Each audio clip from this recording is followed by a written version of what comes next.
Thank you for joining me today. From time immemorial, if there is one question that human race across cultures have pondered over, it's the question of why. Why do we exist? What's our purpose? Modern science believes that human existence is accidental.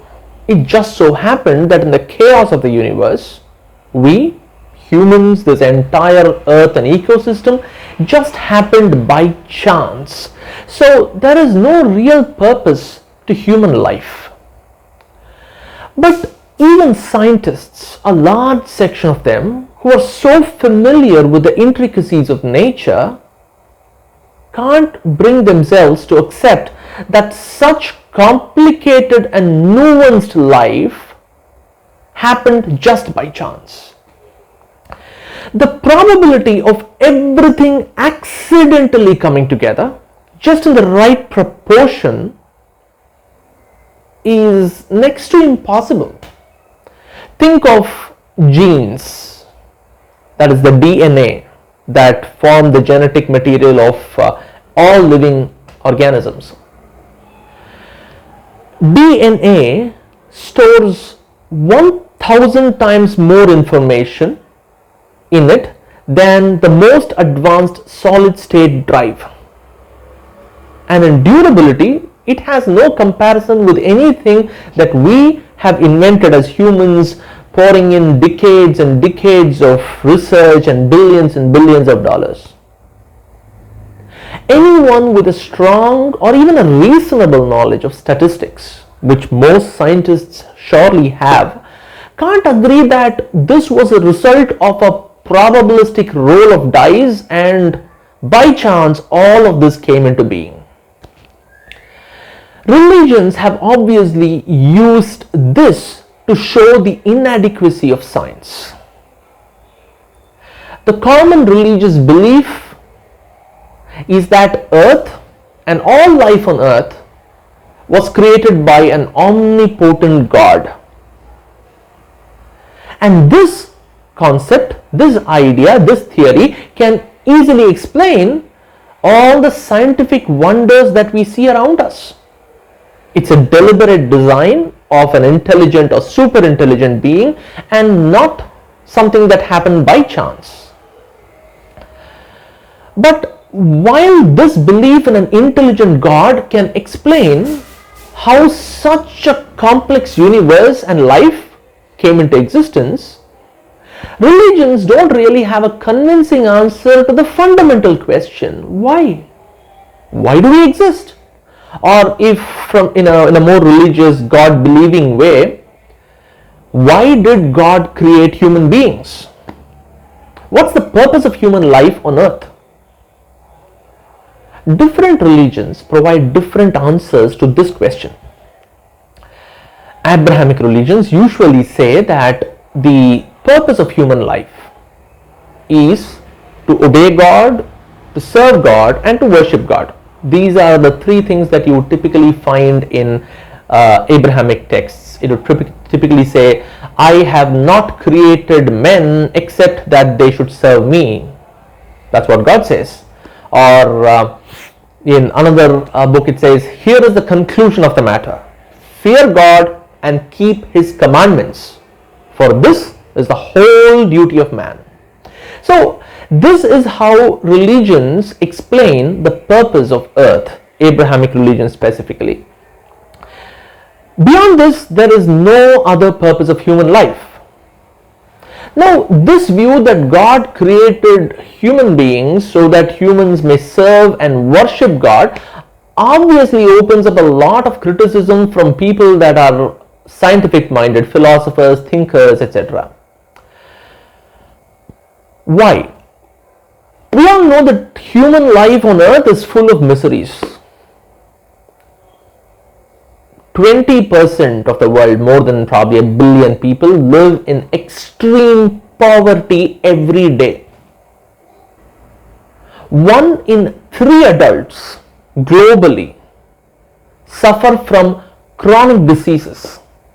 The list of misery that pervades human life on earth Goes on and on. So if you were to accept that God created human beings to just serve and worship Him, what does it tell you about that God? A God that creates and puts humans through all this misery, physical and mental, for no other purpose but just so that they can worship Him? Wouldn't we call such a person, at least in the modern sense of morality, wouldn't we not call such a person a narcissist and a sadist? This question creates a catch-22 situation that none of the religions are able to resolve. Why would a benevolent God want to create human beings just to worship and serve Him? Now let's come to the Hindu view of the purpose of human life. In the Hindu view, God did not create human beings just to serve or to worship Him. Then why did God create human beings? According to Hinduism, God did not create human beings. Now, take a moment to observe this. According to Hinduism, God did not create human beings. This is because Hinduism says that there is a unity of everything, which means everything is one and the same, which means that even humans and gods are one and the same. This is the foundational view of Hinduism. It's enshrined in things called the Maha Vakyas. Maha means great, Vakyas means sentences or sayings. So it's enshrined in a number of Maha Vakyas. Typically 4 of them are listed repeatedly. The most popular among them, I'm sure you would have heard of this, is Aham Brahmasmi, which means Aham, I. Brahma is essentially creator or God. Asmi is. Okay. So Aham Brahmasmi means I am God. There are other Mahavakyas which have different wordings, but the meaning remains the same. We human beings are God. God is us. This is what Hinduism asserts. But this opens us up to a much bigger problem. If we are all God, then why are we living in misery at all? God is supreme and omnipotent, but you and I are in no way omnipotent, right? We are also vulnerable to sorrow, to diseases, to a lot of material issues. So how can anyone in the right mind say that we humans are God? Now, Hinduism does not just stop with saying that humans are gods. It adds a qualifier. It says humans are gods that have forgotten or are not realizing that they are gods. If you have read Nietzsche, it is pretty reminiscent of what the philosophy of Nietzsche. But coming back, Hinduism says that, hey, humans are gods, but they have forgotten or are not really realizing that they are gods. Now, this seems like a lot more of humbug. How can one forget or not realize that one is oneself? It's like saying, hey, I'm Badri, but I have forgotten or I'm not realizing that I'm Badri. The only time that we typically have seen this happen is in movies where the protagonist gets amnesia. But even there is some semblance of logic, right? The character is conscious that they can't remember who they are. At least they don't start saying that I've got amnesia and therefore I'm someone else. So what kind of amnesia is Hinduism pleading? Now Hinduism answers this by saying Humans have forgotten or don't realize that they are gods because of Maya. Now, what is this new concept of Maya? Maya is nothing but a Sanskrit word for illusion or an illusory projection. Hinduism says that we are all caught up in an illusory projection which has made us forget that we are gods.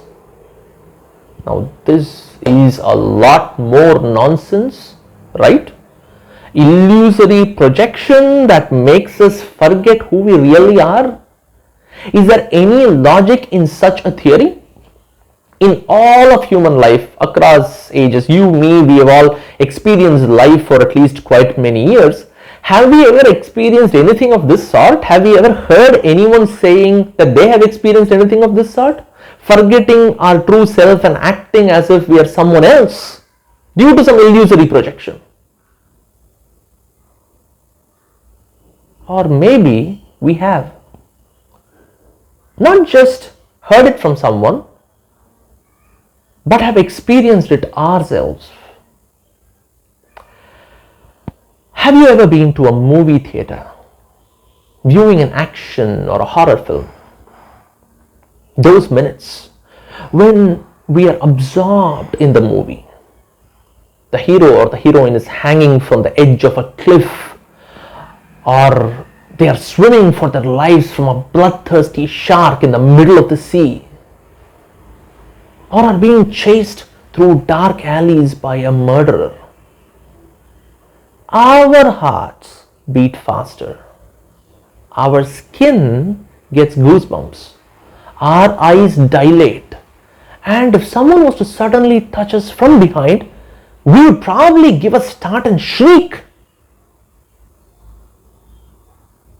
For those minutes, don't we forget that we are John or Janardhan or whoever it is.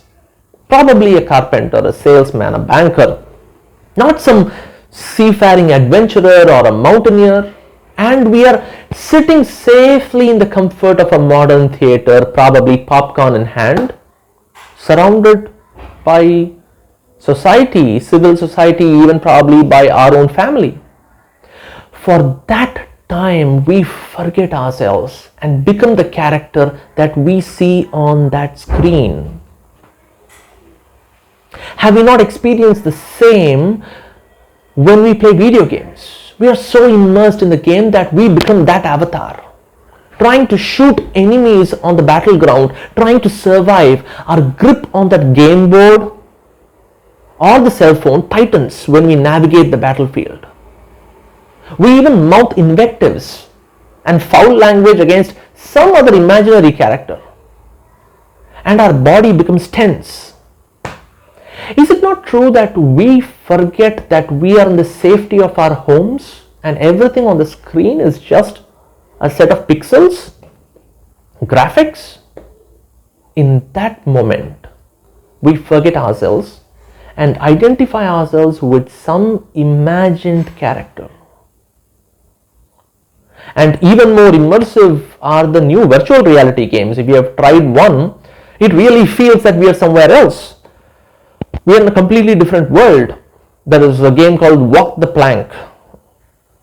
We feel like we are losing our balance as we walk on a plank that is suspended high up in the sky, mid-air, and we feel that we will fall down if we take one misstep. When in reality, we are just walking on solid ground, probably in a VR game arena or even in our own house. And we have always known this in our dreams, where we wake up shrieking or we wake up elated to just realize that, hey, this was just projection. This really never happened, but we thought we are someone else or something else was happening to us. All these examples are from our own daily lives, concrete examples where we forget who we are and act as if we are some imagined character. Now, does the Hindu view that we have simply forgotten ourselves, our true selves as God, appear that incredible or unbelievable? Each of us have experienced our propensity to forget our true self when faced with illusory projections. And that is exactly what Hinduism views human life as. An illusory projection that we get so immersed in that we forget our true selves as God and identify ourselves with an imaginary character, a mortal. Think of us as living in an artificial reality that we have subjected ourselves to, just like we do with our movies or our VR games. It's just that this artificial reality or this illusion that we are in is infinitely more immersive. Now,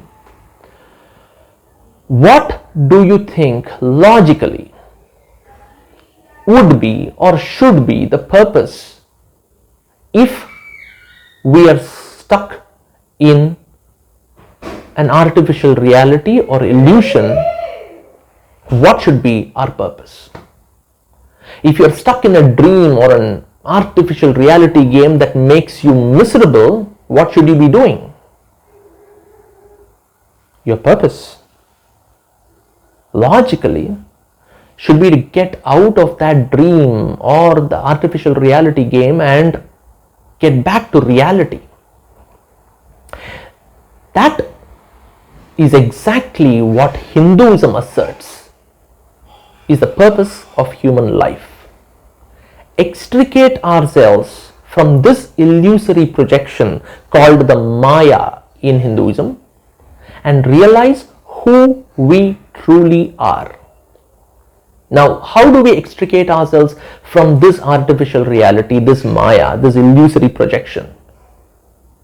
The same way that we would logically extricate ourselves if we are stuck in any artificial reality that's feeding us different sensations, by realizing that whatever sensations that we are seeing, hearing, tasting is not reality.